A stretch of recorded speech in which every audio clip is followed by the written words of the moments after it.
Bonjour Marjorie. Alors, c'est intéressant de vous avoir à ce moment très particulier du Hub Forum parce qu'on a beaucoup parlé d'engagement, on a beaucoup parlé d'influence, on a beaucoup, comme le rappelait Damien si justement, essayé d'attirer l'attention de nos consommateurs, qui sont aussi nos collaborateurs, qui sont aussi beaucoup de choses dans leur journée différente.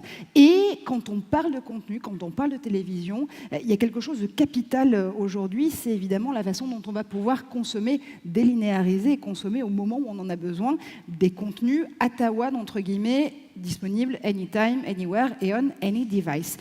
L'idée que vous avez eue, vous, avec Sisplay, d'abord, il faut rappeler qu'M6, quand même le précurseur en matière de conso digital en télé, puisque vous avez lancé le replay en France dès 2008, vous aviez été les premiers à l'époque. La clé de voûte aujourd'hui de votre stratégie, et surtout de la stratégie data, c'est Sisplay. Il y a quand même un pari qui était assez osé quand vous avez révolutionné l'offre sur Sisplay, c'était de se dire, OK, on entre sur la plateforme, mais par un login. Est-ce que c'était si simple que ça? Effectivement, c'était un pari assez audacieux. Quand on prend un peu de recul aujourd'hui, les groupes télé le font de plus en plus, on l'a vu sur les derniers mois, mais à l'époque, c'était très innovant.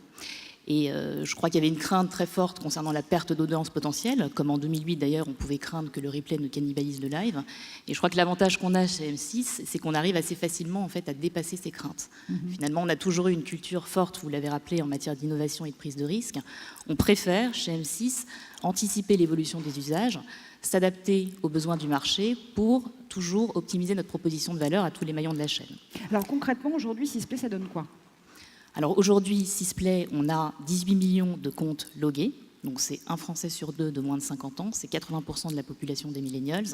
Et donc c'est une couverture qui est extrêmement importante, qui continue à progresser chaque mois, puisqu'il y a de nouveaux utilisateurs qui s'inscrivent sur la plateforme tous les mois. Et on est aussi très content du temps passé sur la plateforme, puisqu'on a augmenté le temps de consommation de 80% par rapport au moment où on a mis en place le login. Donc finalement, ce login, ça fonctionne? Le login fonctionne, les utilisateurs sont satisfaits. Il faut aussi rappeler que quand on l'a lancé, ce login, on ne l'a pas mis en place gratuitement. On a vraiment apporté une proposition de valeur importante pour les utilisateurs. L'expérience utilisateur, ça fait toujours partie, c'est toujours au cœur de nos préoccupations. Et les équipes de Sisplay, ils travaillent ardemment, continuellement. On a apporté de nouveaux bénéfices, par exemple la possibilité de reprendre son programme sur un autre écran, ou la possibilité d'accéder aussi à des contenus qui sont uniquement disponibles sur Sisplay. Ces contenus aujourd'hui représentent 30% d'audience, donc il y a un vrai intérêt pour l'utilisateur. Et on a aussi apporté bien sûr de la personnalisation. Et ça, c'est le fait de pouvoir recevoir des contenus personnalisés en fonction des intérêts et des goûts qu'on a déclarés soi-même sur la plateforme. Alors, on comprend du coup, et c'est plutôt pas mal, l'intérêt pour les utilisateurs. On imagine que les annonceurs, eux aussi, sont très férus de ce système-là. Qu'est-ce qui fait vraiment la différence pour eux? Alors déjà, on est dans un environnement qui est premium, puisqu'on a les contenus de la télévision, qui est brand safety et qui est totalement visible. Donc, on a une donnée qui est hautement qualifiée. Et on a cet environnement très qualitatif. Donc pour les annonceurs, on a en fait un véhicule pour proposer des publicités ciblées dans un environnement qui est très qualitatif. On le constate avec les résultats qu'on a aujourd'hui sur notre offre Smart System, puisque 18 mois après le lancement de la première campagne, on a vendu 500 campagnes et on a des niveaux de retombées sur cible qui sont 3 fois supérieurs au niveau du marché. La moyenne marché étant produite tous les trimestres par la mesure d'AR de Nielsen Médiamétrie. On a beaucoup parlé justement de la façon dont on pouvait aller chercher, récolter ces données, évidemment les contextualiser, c'est tout l'intérêt de l'exercice, mais comment est-ce qu'on peut faire pour encore mieux les enrichir? J'ose pas dire encore plus, parce que la question elle est pas tant sur la quantité et sur les volumes, les téravolumes de données qu'on va récupérer, que sur, encore une fois, la façon de les qualifier de façon très précise. Tout à fait. En fait, on cherche continuellement à enrichir et à affiner le ciblage. Donc ça peut passer par plusieurs approches. Une première approche qui est l'enrichissement avec de nouveaux types de data, par exemple les données de géolocalisation. Si vous avez un utilisateur qui se rend régulièrement dans un magasin alimentaire bio, vous allez pouvoir le qualifier d'affinitaire bio. C'est une donnée qui est très intéressante pour certains annonceurs. Donc ça, c'est la partie vraiment enrichissement. Et puis ensuite, il y a d'autres approches qui sont très innovantes, comme le CRM onboarding, qui place les contacts de l'annonceur au cœur du dispositif. Donc concrètement, comment ça fonctionne? On va matcher la base client d'un annonceur avec notre base, les 18 millions de logués sur Sisplay. On va identifier un pool commun d'utilisateurs et ensuite on peut travailler cette base. Donc soit pour recibler cette population, pour répéter un message par exemple, ou pour scénariser une campagne, ou au contraire pour l'exclure de la campagne afin d'aller chercher de nouveaux prospects et de nouveaux clients potentiels. Et on a fait une première campagne là-dessus avec Price Minister, qui a été donc notre partenaire de lancement en juin dernier. Et il y avait par exemple combien d'utilisateurs Sisplay et de clients potentiels Price Minister matchés? On a identifié 4 millions de profils communs. Donc une base assez conséquente sur laquelle on a pu obtenir nos objectifs. Mais finalement, est-ce que la data, c'est une fin en soi pour vous? C'est vraiment la finalité? Alors non, je ne crois pas que la data, ce soit une finalité en soi. Je crois que la data, c'est un moyen pour améliorer la connaissance de nos téléspectateurs et renforcer le ciblage. C'est une manière d'affiner. Mais dans notre métier, on ne perd jamais de vue ce qui fait l'efficacité publicitaire. C'est deux choses. La précision de l'audience à laquelle on s'adresse et aussi la puissance.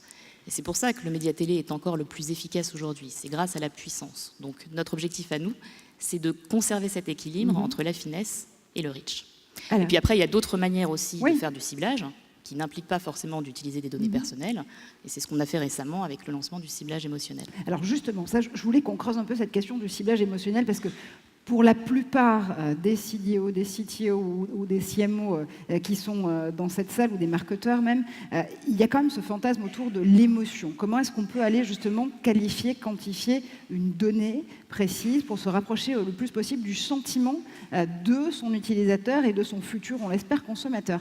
L'expérience que vous avez menée justement sur le ciblage émotionnel, finalement, vous avez voulu, si j'ose dire, l'aborder scientifiquement pour montrer que c'était valide et qu'on n'était pas juste en train de jouer aux apprentis sorciers de l'émotion. Oui, absolument. L'émotion, c'est un sujet qui nous tient à cœur, qui fait vraiment partie de l'ADN de nos programmes. Et surtout, on a été chercher le lien entre l'émotion et l'efficacité publicitaire. On en était convaincus et on l'a prouvé. Donc on a mis en place une étude assez ambitieuse avec Harris Interactive qui s'appuie sur 5 dispositifs neurosciences. On a testé l'encéphalogramme, l'électrocardiogramme, la mesure de la sudation, l'eye tracking, on est allé même jusqu'à la reconnaissance faciale. Donc on a utilisé toutes les mesures qui étaient à notre disposition sur le marché et on a réussi à produire 2 enseignements. Le premier, c'est que lorsque l'utilisateur ressent une émotion intense, il mémorise 2 fois plus le message quand il est sur un temps d'émotion court. Et le deuxième enseignement, c'est qu'il vaut mieux diffuser une publicité dans un registre émotionnel proche du registre de la publicité que dans un registre qui est totalement différent. Donc, si un annonceur a une création qui est plutôt joyeuse, il vaut mieux la diffuser derrière un contenu joie que derrière un contenu angoissant, par exemple. On a constaté que ça augmentait la mémorisation en moyenne de 12%. Allez, on va boucler la boucle, si j'ose dire, et essayer de remonter de la méthodologie digitale vers l'écran de télévision.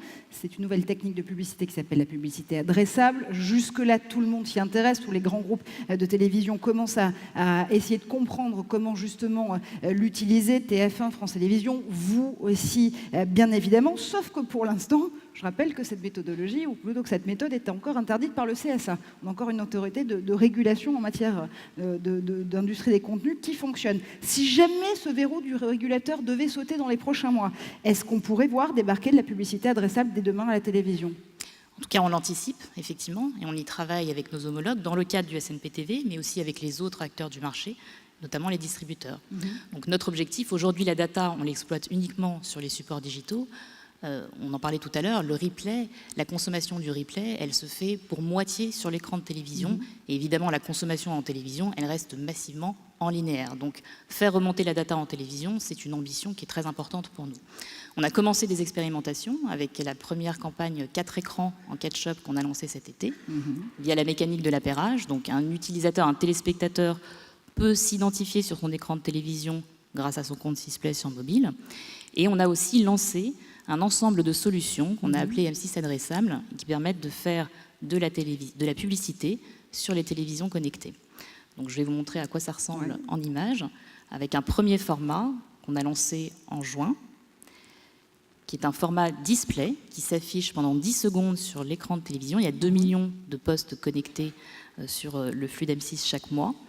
Et pendant ces 10 secondes, on peut afficher le format en parallèle du flux linéaire. L'avantage, évidemment, pour l'annonceur, c'est d'être dans un contexte qui est totalement visible et dans un environnement qui est très qualitatif. Bon, je vous ai pris pour tous les contextes possibles et imaginables en matière justement de partage de data et surtout de publicité. Merci beaucoup Kim d'être venu partager cette stratégie data pour Sisplay avec nous. Je vais vous laisser regagner la salle parce qu'on passe dans les toutes dernières minutes de la fin de cette plénière du Hub Forum. Merci beaucoup. Merci à vous.